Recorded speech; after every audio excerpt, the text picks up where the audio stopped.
ఇక వార్తాపత్రికలో ఉన్నటువంటి ప్రధాన వార్తలను మా ప్రతినిధి మా కొలీగ్ భారతి అందిస్తారు. Bharati, over to you. Good morning Deepika. ఈరోజు ప్రధానంగా ఉన్న పత్రికలోని వార్తల గురించి అయితే మనం తెలుసుకుందాం. ముందుగా ఆంధ్రజ్యోతి చూసుకున్నట్లయితే సమరానికి రాష్ట్రంలో నేటి నుంచి నామినేషన్ల పర్వం, అభ్యర్థుల జాబితాలతో ఇరుపక్షాలు రెడీ. చంద్రబాబు సభకి సంబంధించిన ఒక వార్తను మనం ఇక్కడ చూసుకోవచ్చు. డ్రామాలు నమ్మరు, ఓటమి భయంతోని గులకరాయి నాటకం, జగన్ పై బాబు పవన్ ఫైర్. ఓట్ల కోసం శవాలతో వస్తున్నాడు, నిన్నటి వరకు బాబాయి గొడ్డలిపోటు, కోడికత్తి, నేడేమో గులకరాయి డ్రామా. సర్వేలన్నీ మా కూటమికి అనుకూలం, అందుకే జగన్ డ్రామాలు. జనం నమ్మే రోజులు పోయాయి, నవరత్నాల పేరిట నవ మోసాలు చేస్తున్న జగన్ అంటూ కూడా చంద్రబాబు అలాగే పవన్ కళ్యాణ్ ఫైర్ అయ్యారు. సో మేమొస్తే రామరాజ్యం, చేనేతలకు ఉచితంగా 200 యూనిట్లు, మరో మగ్గాలు 500 యూనిట్ల వరకు, మత్స్యకారులకు పొట్టగొట్టే జీవో 217 రద్దు, శ్రీరామనవమి రోజు హామీ ఇస్తున్న జనాసుర వధ చేయండి అంటూ బాబు పిలుపునిచ్చారు. నా సంగతి సరే, నువ్వెందుకు ఎమ్మెల్యేలను మారుస్తున్నావు అంటూ సీఎం ను పవన్ కళ్యాణ్ ప్రశ్నించిన ఆయన కూడా మనం ఇక్కడ చూసుకోవచ్చు. ఇక్కడ చూసుకుంటే ఫటాఫట్ సెటిల్మెంట్, ఎన్నికల హడావిడిలో భారీగా అవినీతి కేసులు ఎత్తివేత, రెవెన్యూ రిజిస్ట్రేషన్ లో 74 మంది క్లీన్ చిట్, కొందరికి చిన్న శిక్షలు. ఇవన్నీ ఏసీబీ విజిలెన్స్ కేసులే. చక్రం తిప్పిన సీఎంఓలోని జగన్ ఆత్మ. కోర్టుకు వారం ముందే సీఎంఓ నుంచి శాఖలకు లేక హడావిడిగా ప్రతిపాదనలు పంపించిన రెవెన్యూ శాఖ. ఎన్నికల కోడ్ వచ్చాక పాత తారీఖులోనే ఉత్తర్వులు. సిఫారసులో పోటీపడ్డ వైసీపీ ఎంపీ ఎమ్మెల్యేలు, తీవ్ర కేసులున్న వారికి ప్రాసిక్యూషన్ మినహాయింపు, కీలకంగా వ్యవహరించిన CCLAలోని ఆ ముగ్గురు. ఇక మరిన్ని వార్తలు చూసుకుంటే బోండా వైపు గులకరాయి గురి, టీడీపీ నేతను ఇరికించేందుకే ప్రయత్నం. సో జగన్ పై జరిగిన రాయి దాడి కేసు ఏదైతుందో దానికి సంబంధించి టీడీపీ నేతలను ఇరికించేందుకు ప్రయత్నిస్తున్నారని కూడా ఇక్కడ మనం వార్త చూసుకోవచ్చు. పోలీసుల అదుపులో ఉమా అనుచరుడు, మొత్తం 6 నిందితుల విచారణ.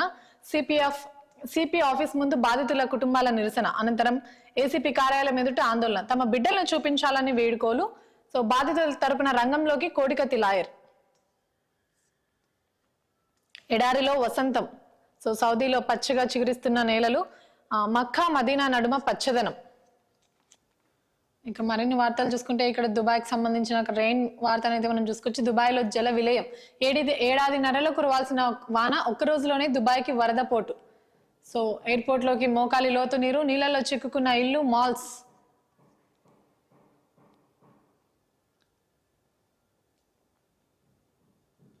సాక్షిలో ప్రధానంగా చూసుకుంటే సో వ్యూహకర్తలు హ్యాండ్స్ ఆఫ్, జారిన జాకీలు, విశ్వసనీయత లేని చంద్రబాబుకు జనాదరణ లేని తేల్చిన రాబిన్ శర్మ బృందం. జనసేన బీజేపీతో అసహజ పొత్తు వల్ల నష్టమే కానీ లాభం లేదు. 3 పార్టీల మధ్య ఓట్ల బదలాయింపు కష్టమేనన్న సర్వేలు, సీట్లు అమ్ముకుంటే ఎన్నికల్లో ఎలా గెలుస్తారని రాబిన్ నిర్వేదం. సో సర్వేలో స్థానిక పరిస్థితుల్లో సంబంధం లేకుండా సీట్ చార్లు. పార్టీ కోసం పనిచేసిన వారిని పక్కన పెట్టి ధనవంతులకే సీట్లు. క్షేత్రస్థాయిలో పరిస్థితిని వివరించినా పట్టించుకోనప్పుడు మేమెందుకు, తమ ప్రయత్నాలు అంతా వృధా అయ్యాయని ఆక్రోశం. రాబిన్ శర్మ చేతులు ఎత్తేయడంతో పీకేని రంగంలోకి దించిన బాబు, పీకే మధ్యత్వంతో అయిష్టంగా పనిచేస్తున్న రాబిన్ బృందం. ఇక ఇదే వార్తకు సంబంధించి ఇక్కడ కొన్ని పాయింట్స్ చూసుకోవచ్చు. సో కూటమి చిలుక పీకే, ఆయన టీడీపీ బీజేపీ కూటమికి పనిచేస్తున్నారు, అందుకే చంద్రబాబుకు అనుకూలంగా జోస్యం. పశ్చిమ బెంగాల్ సీఎం మమతా బెనర్జీ చేసిన వ్యాఖ్యలివి. సో బీహార్లో రాజకీయంగా చెల్లక ప్యాకేజ్ కోసం టీడీపీకి సేవలు. సో తెలంగాణ, ఛత్తీస్గఢ్, రాజస్థాన్, మధ్యప్రదేశ్ ఎన్నికల్లో వికటించిన పీకే జోస్యం.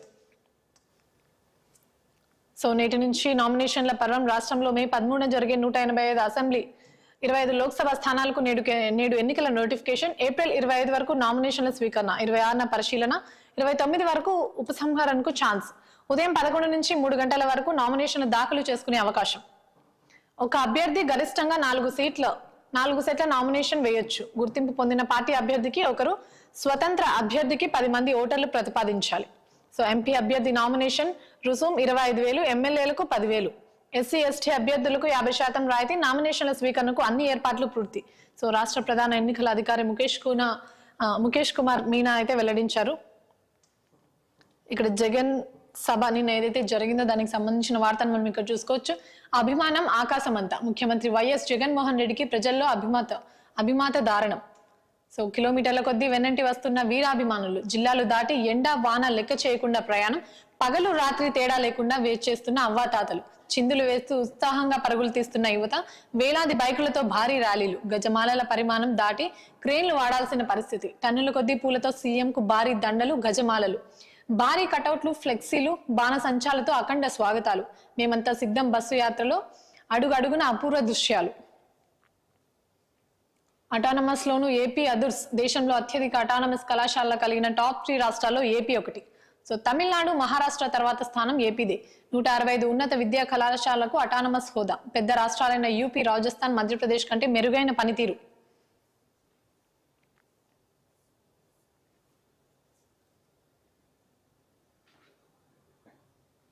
ఇక ఈనాడులో ప్రధానంగా వార్తలు చూసుకుంటే నిన్న జరిగిన శ్రీరామనవమి వేడుకలకు సంబంధించి ఒకటి, భద్రాచలం అలాగే అయోధ్యకి సంబంధించిన వార్తలు కూడా మనం ఇక్కడ చూసుకోవచ్చు. సీతమ్మను మనవాడే భద్రాద్రి రామయ్య.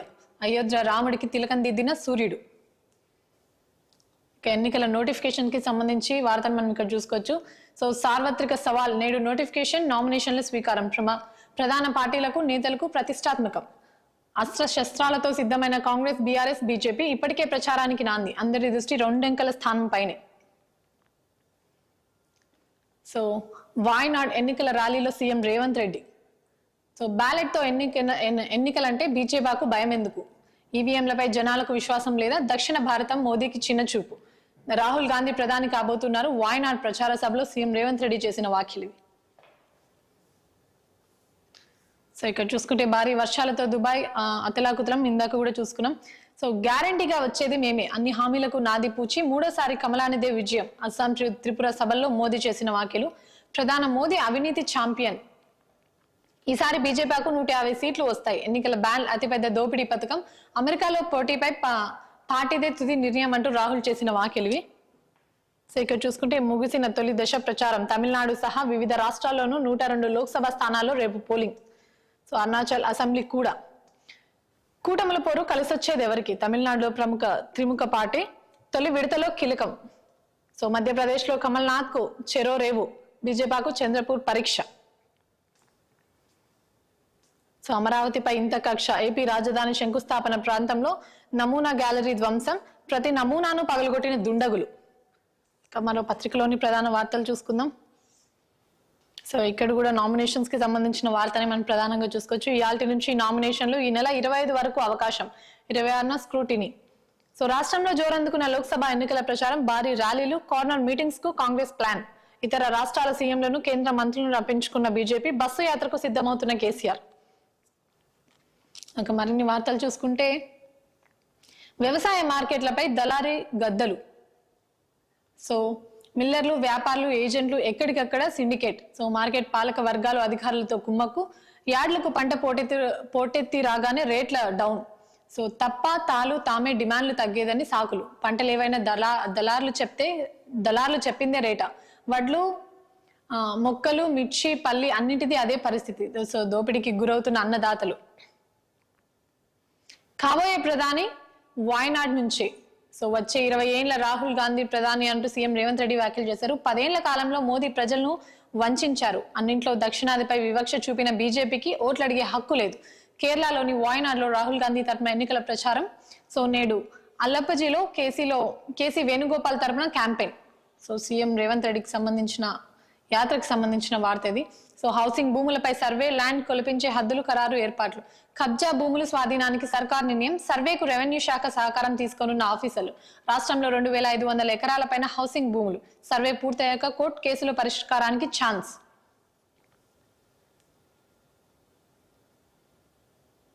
ఇక మరో పత్రికలోని ప్రధాన వార్తలు చూసుకుందాం.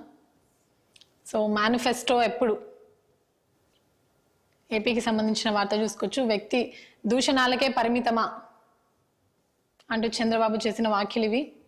సో సోషల్ మీడియాలో సర్వేల గోల. వైసీపీ, టీడీపీ సవాల్, ప్రతి సవాల్. గెలుపు తమదంటే తమదని పోస్టులు. సో ఇక్కడ చూసుకుంటే మేనిఫెస్టో అంటే ప్రశ్నలు, హామీలు వరాలు కానీ కాదు. గమ్మత్తుగా సిపిఎం మేనిఫెస్టో. వచ్చేది రామరాజ్యం అంటూ ఇందాక కూడా మనం చంద్రబాబు చేసిన వ్యాఖ్యలను అయితే చూసుకున్నాం. వైసీపీని నవరత్నాలు కాదు, నకిలీ రత్నాలు. గతంలో కోడికత్తి, గొడ్డలి డ్రామా, ఇప్పుడు గులకరాయ్. సో పెడిన ప్రజాగలం సభలో చంద్రబాబు అలాగే పవన్ కళ్యాణ్ చేసిన వ్యాఖ్యలు ఇవి. సో ఓట్ల పండుగ నేటి నుంచి నామినేషన్స్. ఇక్కడ కూడా ప్రధానంగా మనం ఇదే వార్తను చూసుకోవచ్చు. దాఖలాలకు చివరి తేదీ ఈ నెల 25. సో ఇవి ప్రధానంగా మనం పత్రికల్లో చూసుకున్న వార్తలు. వార్తల్లోని మరిన్ని విశేషాలు తీసుకునే ముందు చిన్న బ్రేక్ తీసుకున్నాం. Stay with us.